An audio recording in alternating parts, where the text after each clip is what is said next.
Magandang umaga, Pilipinas. Saan ba ang destinasyon nyo sa mga susunod na araw? Aba, para handa kayo sa magiging lagay ng panahon, tingnan po muna natin yung nilalaman ng 3-day weather forecast ng Pag-asa.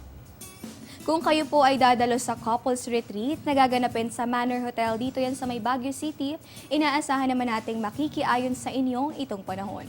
Good weather conditions simula bukas hanggang sa Sabado at mayroon po tayong temperatura sa pagitan niya ng 16 at posibleng umabot yan sa 25 degrees Celsius.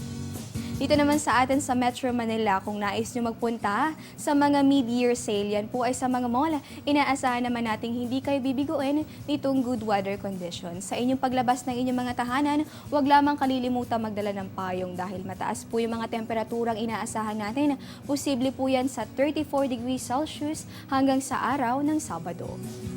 Kung ikaw naman ay magpupunta dito sa mga tanyag na simbahan sa Metro Cebu, huwag lamang kalilimutan magbaon pa rin ng payong dahil sa kabila nitong pangkalahatang maaliwalas na panahon, posible pa rin naman yung mga pulupulong pag-ulan o pagkidlat at pagkulog. Kung ikaw naman ay interesadong mag-selfie muna sa Mount Apo from afar dahil nga sarado ito sa mga hikers, inaasahan naman nating hindi ka rin bibiguin itong pangkalahatang maaliwalas na panahon.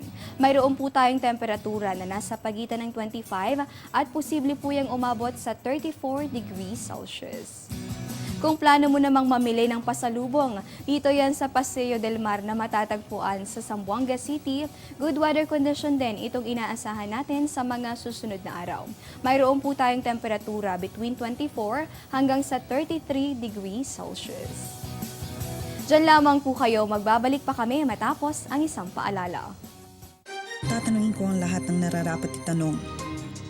Tatanungin ko sina Manong at Manang, mga kaibigan at katrabaho Si Obama, at ang barangay tanod. tatanungin ko ang mga taong dapat tanungin para sa mga bagay na dapat ipaliwanag. Para sa bansang kailangan magtanong. para sa kinabukasan ng ating bayan.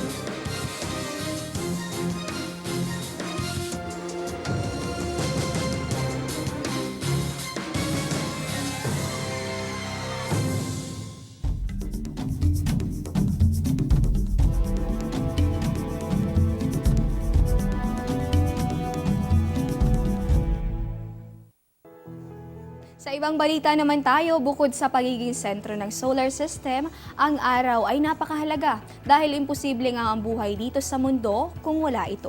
At bagamat malawak na yung naabot ng ating mga astronomers at man-made objects sa outer space, matagal nang palaisipan kung papaano nga makalalapit sa araw dahil nga sa labis na init nito na umaabot sa 25,000 Fahrenheit. Kaya naman maituturing nga na isang kasaysayan ang spacecraft ng NASA na tatangkaing abutin itong closest distance possible sa araw. Plano pong i-launch sa 2018 itong Solar Probe Plus na pupwesto sa layong 6 kilometers lamang mula sa surface ng araw. Bukod sa tulong ng gravity mula sa pag-orbit sa planetang Venus, aagapay rin sa nasabing spacecraft ang heat shield na aabot sa 5 inches ang kapal. Sa bilis na 200 kilometro kada segundo, misyon itong fastest man-made object na aralin ang magnetic field, solar wind at magnetic plasma ng araw. At bago po tayo magtapos, pabati muna ng happy viewing kina Israel Fabiosa, Abelinda Fabiosa at Ada Recto ng Malabon. At yan po muna ang latest mula rito sa Pag-asa DOST. Ito po ang Panahon TV kung saan walang pinipiling panahon ang pagbibigay impormasyon. Ako po si Desiree Jonio. Magandang umaga po sa inyong lahat.